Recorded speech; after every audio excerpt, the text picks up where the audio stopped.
Hi, this is Ed again in San Diego, and welcome back to Global TV Talk Show. Our very special guest today is a good friend, uh, business colleague, Angela Weinberger, Managing Director. I'm reading this, Global People Transitions in Zurich, Switzerland. GlobalPeopleTransitions.com is the website. We're here to celebrate Angie Weinberger's new book and new approach to old business. And that is having to do with people in transition in life. The foundation of all this, and Angie is going to get into it much better than me, is the global mobility industry. And so she has written a book, The Global Rockstar Album, 21 Verses to Find Your Tact as an Inclusive Leader. And I'm reading show notes here that was sent to me, the SEO keyword, Inclusive Leadership, the Global Rockstar Album. And a few tags I'm going to read just to give you an idea of what we're about to talk about so you can get ready to take notes.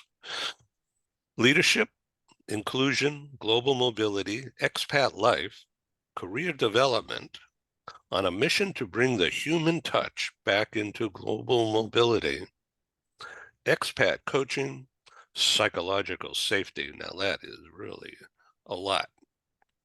Angie, what is inclusive leadership? Well, Ed, first of all, welcome thank you for having me back here on your show. I am excited, as you can tell. I'm very excited that we launched the book and it's out on Amazon now. I've been working on this book for a while. So yeah, first of all, I'm really happy that we made it. We got there. Inclusive leadership is a very important topic, a key topic at the moment. I think it is becoming, or it has become so important because leadership was not always inclusive. Management, particularly, was kind of biased in many ways. The job market was biased. Many people did not even have access to certain positions. They did not even have access to certain companies. And I think inclusion is about giving more people access, people with very different backgrounds, with very different abilities, with very different skills on different areas of the mental health spectrum, and giving all of these people access to positions and roles. And I think this will also impact global mobility, which is, the area where we come from, because we will see, and we already see, a different demographic on international assignments, cross-border commuting, and basically transferring from country to country. Okay, so that is interesting. So when I think, before you just went through all that, inclusive leadership, that means more women, people of color, and inclusive, and the is sort of like diametrically opposed to the old school. Yeah, and the old school would be exclusive. Obviously, that would be, the opposite. And the exclusive is not always intentional. However, because of the systems and the way the systems worked for the longest time ever, we had systems in place, and even our HR systems, they're not always inclusive. Many of these have been biased in the past. For example, the way we define performance, or what we consider to be a good manager, or how we, think about leadership. There's this thing that, for example, with leader, when I tell you you're a leader, you probably have an image of a leader in your mind. And usually we think of Superman, like we have a superhero story, or Captain America. That is sometimes what the image we have of a leader. And the interesting thing is, though, the leader is everybody. Anybody could be a leader in their field or in their area or in their circle of influence. So, we need to redefine many of our concepts, our images, our mind concepts about leadership. Thank you. How does expat coaching contribute to psychological safety and mental well-being for expats and their families? Now, oftentimes, the spouse or the partner of the employed expat is a forgotten person. Nobody, the company doesn't care. Not their responsibility, not my job. But when the partner or spouse isn't happy, that expat's very likely going to have a failure on assignment, and the company's going to wind up losing money, if not other things. Yeah. So when we wrote the book, and I say we because my team was heavily involved in this process, we coined a term called rainbow talent. We included all of the groups that you mentioned earlier. We even included introverts because sometimes that is also forgotten, that our systems, our HR systems, for example, they tend to reward extroverts a bit more than introverts. So we included all of these groups in rainbow talent. And now imagine you have, let's say, you have a gay couple on assignment, you have a woman on assignment where the partner is a man, but the partner maybe always had a career and is unhappy with staying at home and having a family. You and I talked about this already many times, and I don't get tired of talking about, how important it is to support the family system. And still, when we speak of policy in global mobility, what is the first thing we think about? Oh, we provide tech support. Oh, move of household goods, even though we know it's not sustainable. So instead of doing something that would immediately help the expat partner, we usually only consider compliance as something that would really need be worth the investment. Immigration support, for example. So we really need to, change that in global mobility. And finally, provide expat coaching or provide any type of, let's say, support. Yeah, it could even be just a helpline. Someone, an expat and their family members can talk to in tough times, in stressful times, in times of insecurity. I mean, we're so surrounded by insecurity all the time. Look at what's happening right now, again, in Gaza. I mean, we're talking about evacuation. We're talking about, how long can we watch the situation without having to ensure that we might have to evacuate people in the surrounding areas. What are the spillover effects? So all that anxiety that expat families go through, this has become a lot harder in the last few years. And someone needs to recognize that. If we want to continue to send people on international assignments, we really need to help them feel better. And I really think expat coaching can help with well-being. And I also think it can help with psychological safety. And for those who haven't heard the term psychological safety yet, it's also a fairly new term. We're talking a lot about it in the book. And in our blog posts, but I think what the important topic about psychological safety is that you feel like you belong to a part of the team where you can state what's on your mind, what's your opinion, where you can talk about things that aren't going well, where you can address issues without having fear of being reprimanded, without having fear of losing your job, or in the case of an expat, without being worried that you will have to return to your home country because nobody wanted to hear your opinion here. So I want to just ask you a question here.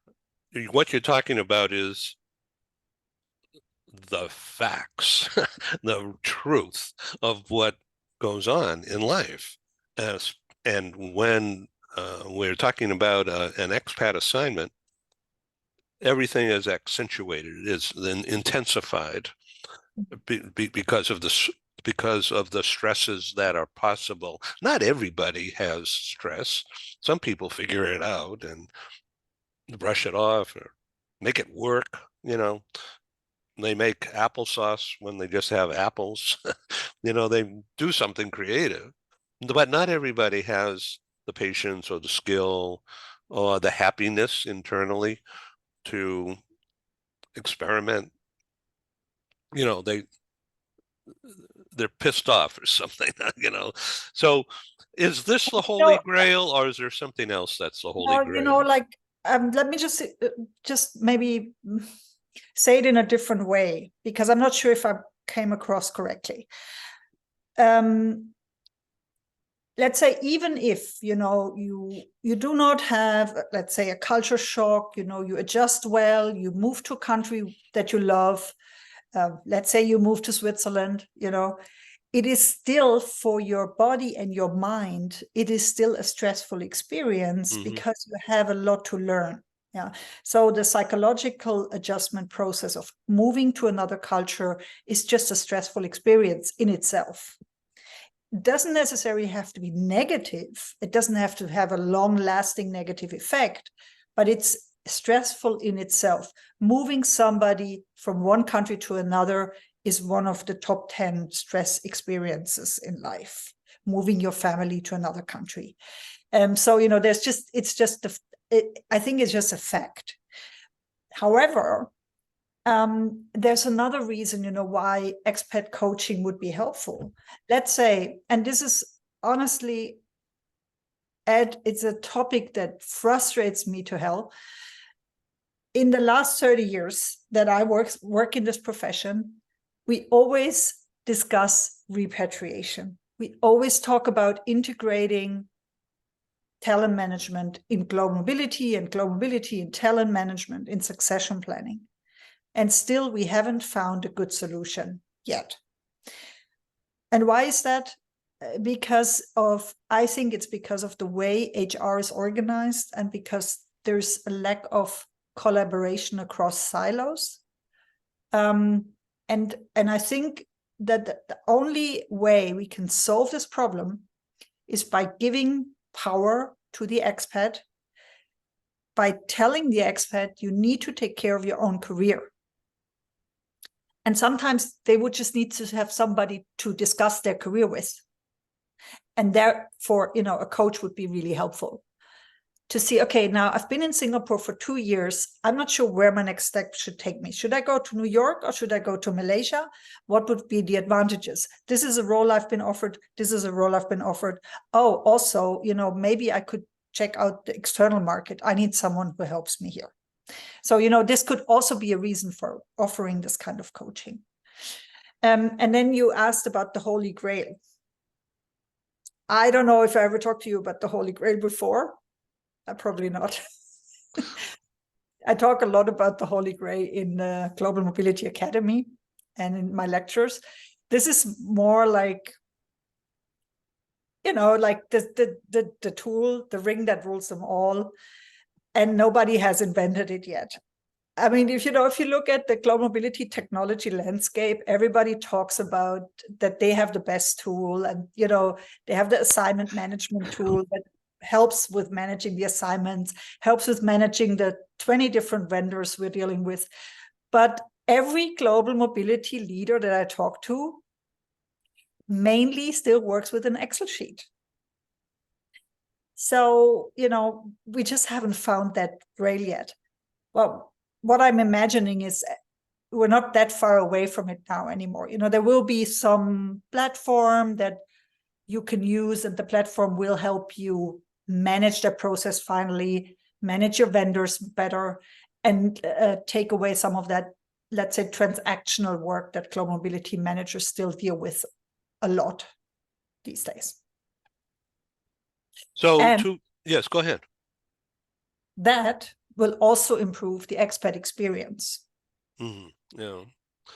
So oftentimes the manager, the HR manager, or the HR business partner, or whatever title, the point of contact in the company beyond the direct reporting relationship, which hopefully is positive and helpful rather than fearful or full of risk. How is the expat situation? How could the expat situation be improved? Is it? I'm going to ask you. Is it that they should be given a coach to help them learn what a pitfall would be before they know it? Before it's visible, because the coach would, because in my view, the coach, this theory, will have been in that position before and will share an experience that could be instructive to the current assignee and family. And well, I would think that would be invaluable information, that insight and that adult leadership. Well, my vision is that you have a global mobility manager. That is the function, that deals with the international assignments within HR and maybe even within the organization. In my view, they're still completely underrated. They should be compensated a lot better, and they should also report on a more like strategic level, and maybe not even into HR, maybe even into the CEO directly. But the global mobility manager will need some sort of support, because they're often overwhelmed, understaffed, and they usually do not have the capacity and maybe also not the education to help with the career coaching side. And that's why we are now offering this kind of a support to companies, where we take over the career coaching part for the expat population and the expat partners and the global mobility managers, so that the global mobility managers can focus on their tasks, on their transactional work, but also on their strategic consulting that they have to do with the CEO, with the business, with the line managers. So that coach could also, theoretically, open doors within the company to help the expat perhaps get the next job. That depends on whether this would be an internal or an external coach. I'm currently more thinking about my situation where I would be the external coach and not inside the company. I think what you're thinking of I would call that like a sponsor. Good. Some companies have implemented that kind of a support relationship, like a sponsor who is usually 1 or 2 levels up from the expat, and they help open doors, they help identify the next role, but then they're not neutral, whereas I, as a coach, I can be very neutral in the decision-making process, and I can also consult in case the company has a different opinion, like, oh, your assignment in Singapore ends. Unfortunately, we don't have a job for you anymore. Why don't you just move back to Belgium, where you came from? Yeah. So, I can also then help them in their next steps about repatriation, finding a new job, finding a job in another country, whatever that may be. And also in any kind of like international leadership topics that they might have. Because, if they've just moved from New York City to Germany, they might not know all the intercultural intricacies of, leading a team in Germany and how that is different from the US. I bet that's challenging. Boy. So let's go back now and be sure the audience is following. this. Once again, define what you call the holy grail of global mobility. Well, had I invented the Holy Grail, I would not be sitting here. I would probably sip cocktails on, what is that island called with Richard Branson? Yeah.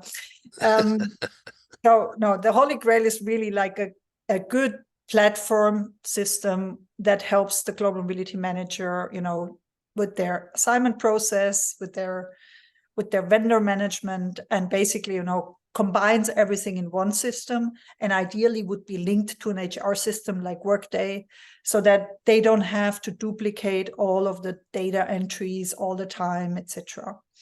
And it would be linked to all of their providers, like the global tax provider, the health insurance provider, the moving companies, the coach, and everybody. What we have developed is an app. It's called RockMe app, and our app would also be one of those platforms that would link with a Holy Grail. So our clients can sign up directly to the app, and then we have a secure platform where we can have coaching conversations on, but also I can support people during the week through an online chat, for example. And it's not on WhatsApp or some platform that is insecure. Thank you very much.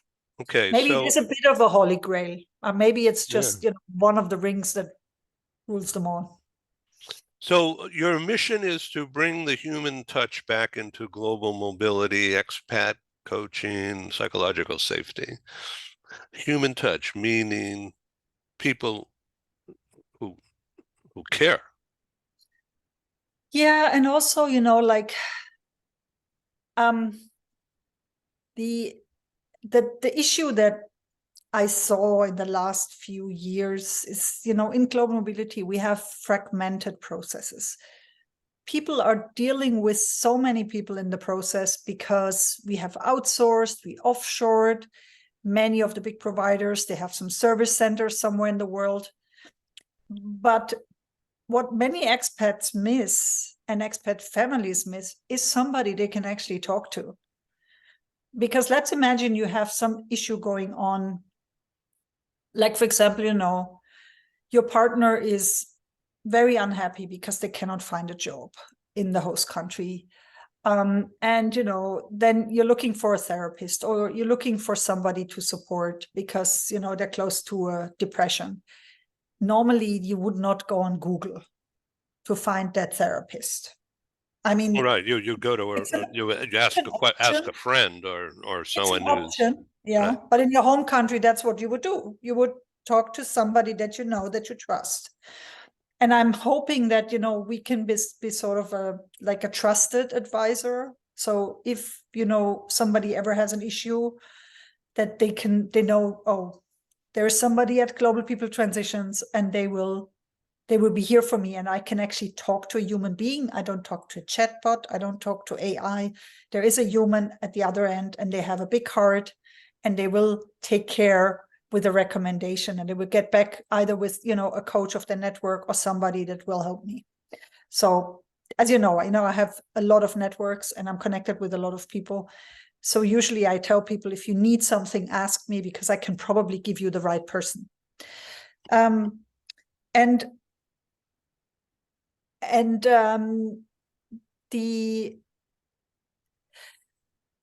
lost my train of thought. Well, let's go back to the Rockstar album. Okay, the Global Rockstar album. Yeah. Is this a record? Not yet. Do you sing?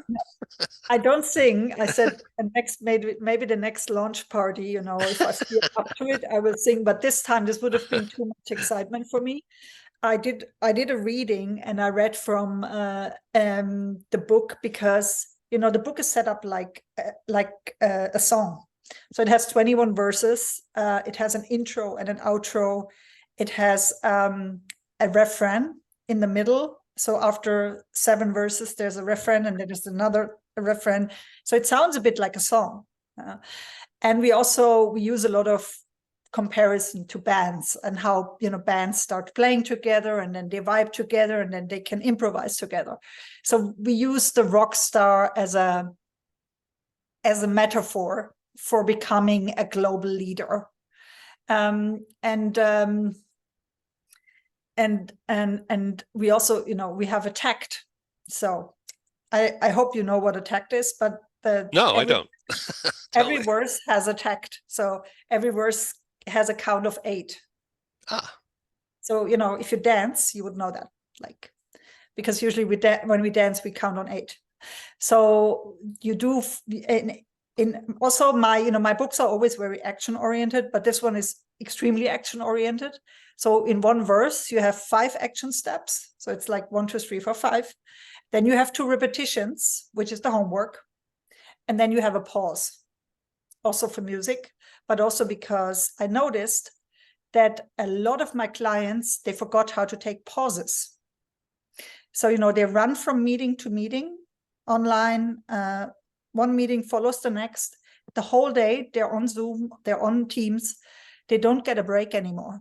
So I try to teach them to get more intentional about taking small pauses as well.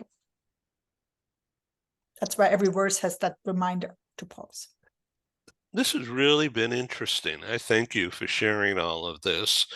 And I'd like to see the Rockstar album in action. And how can I do that?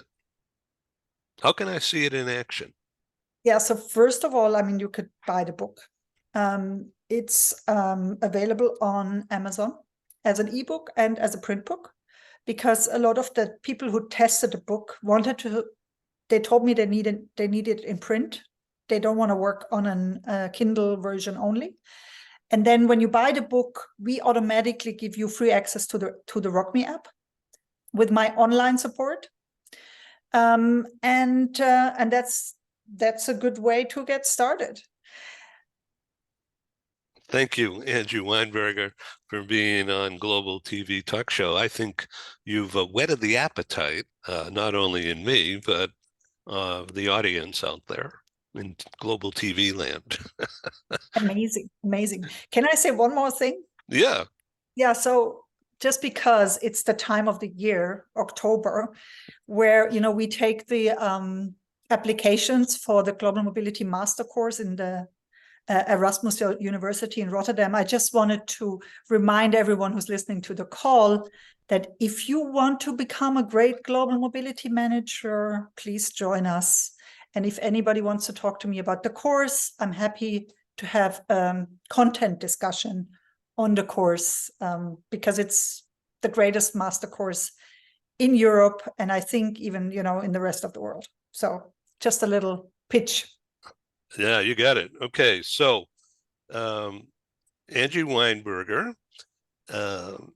So www.angieweinberger, that's WEINBERGER.ch/the-global-rockstar, one word, -album.